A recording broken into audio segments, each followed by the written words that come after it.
Bonjour à toutes et à tous, mesdames, messieurs. Dans cette vidéo, c'est pour répondre à une consultation interne en privé.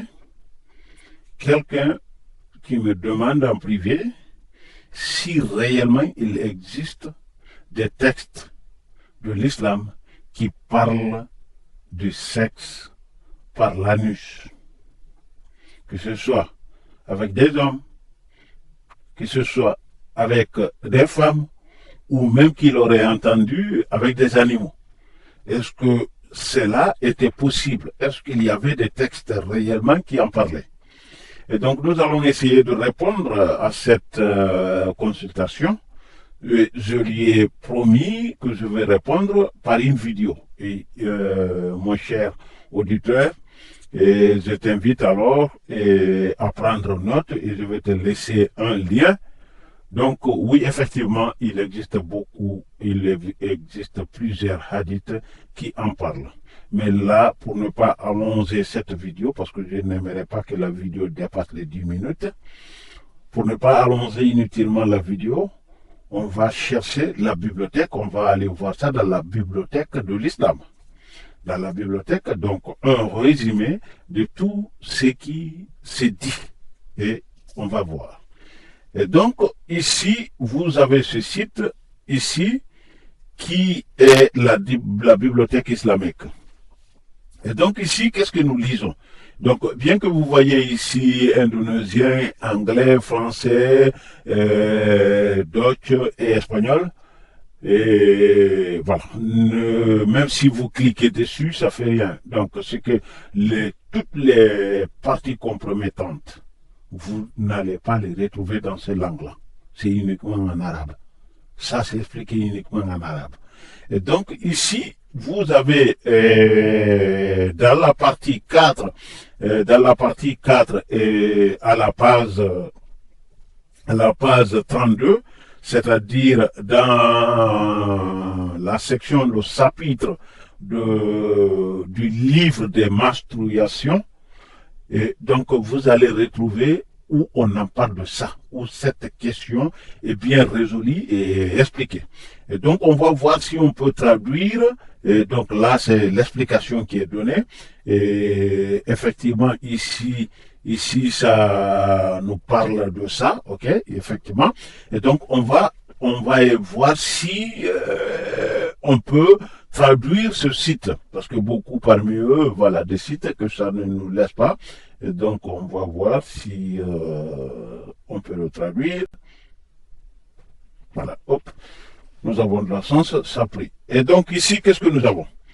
Donc, vous voyez, donc, livre sur les menstruations. OK?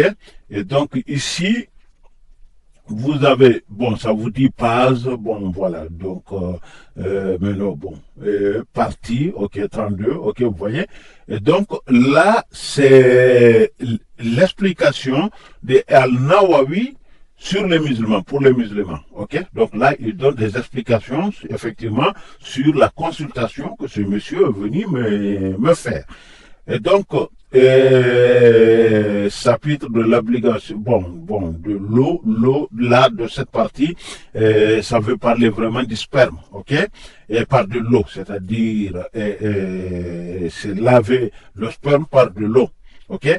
Donc, ici, pour ne pas allonger cette vidéo inutilement, pour cette consultation, on va descendre directement sur l'explication.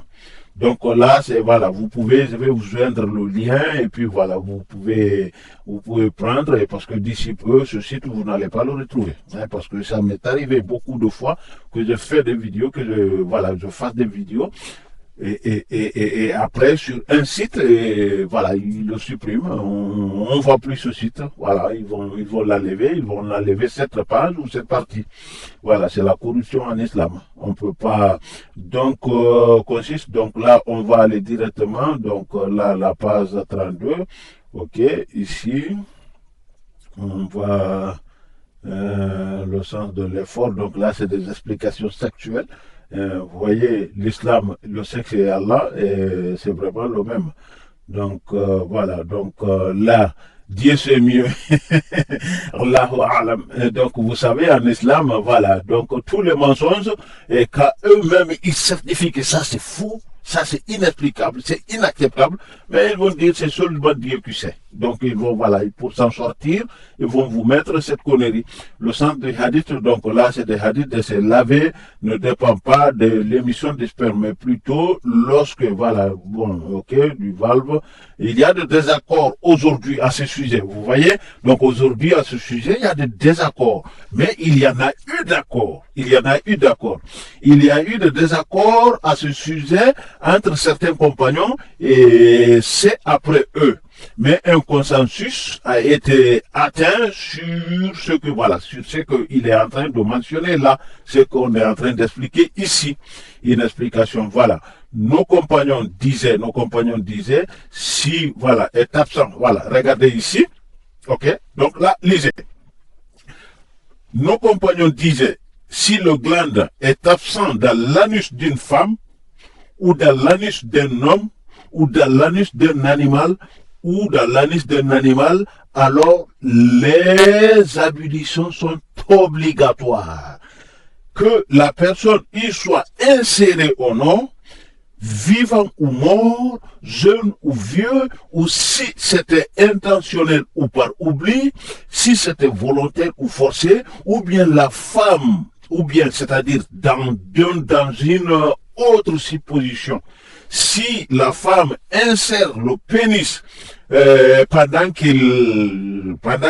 voilà, que l'homme ou l'animal dort, c'est-à-dire la femme prend le pénis et puis voilà, de quelque chose qui dort, que ce soit un homme ou un animal, et puis l'insère dans son vagin, ok?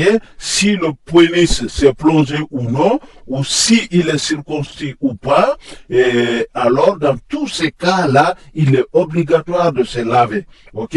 Donc, et donc là, voilà, je vais vous laisser le lien, comme je vous ai dit, je ne veux pas que ça dépasse les 10 minutes. Donc vous allez voir. Et donc ici, si on nous dit qu'il y a un consensus, on nous donne des règles, donc des règles de ce qu'il faut faire quand tu pénètres l'anus d'un animal, quand tu pénètres l'anus d'un homme, que ce que tu dois faire. Donc si ce n'est pas quelque chose, si c'est quelque chose, c'est une abomination, si c'est quelque chose qui est interdit, si c'est quelque chose qui n'est pas permis, pourquoi on là vient, ou bien pourquoi des hadiths comme ça, ou pourquoi des explications, ce qu'il faut faire pour que tu sois clean, pour que tu sois propre. Pourquoi? Donc là, vous voyez, et voilà, quand il pénètre, c'est-à-dire, donc là, voilà, je vous laisse le lien. Je ne vais pas allonger, la vidéo inutilement. Donc je vous laisse le lien, mon cher auditeur. Et voilà. Donc ta réponse, tu vas le lire ici. Tu pourras partir. Là, on est à la page 32, ok. Donc tu vas page 32. Donc tu vas aller jusqu'à la page 34, ok. 34, ok? Tu as ta réponse. Voilà. Donc, il suffit juste de faire comme je t'ai dit là. Donc, généralement, quand tu ouvres le lien, tu verras que c'est, voilà. Donc là, voilà. Déjà, ça te propose de traduire le site. Je ne sais pas s'il y en a plus là. Voilà. Donc, voilà. Ça te propose. Donc, si ça te propose de traduire le site, tu le traduis. Et toi-même, bon, ce n'est pas 100%, mais ça va t'aider à comprendre de quoi il s'agit. Ok? Sur ce, mesdames, messieurs, je vous dis à la prochaine. Merci.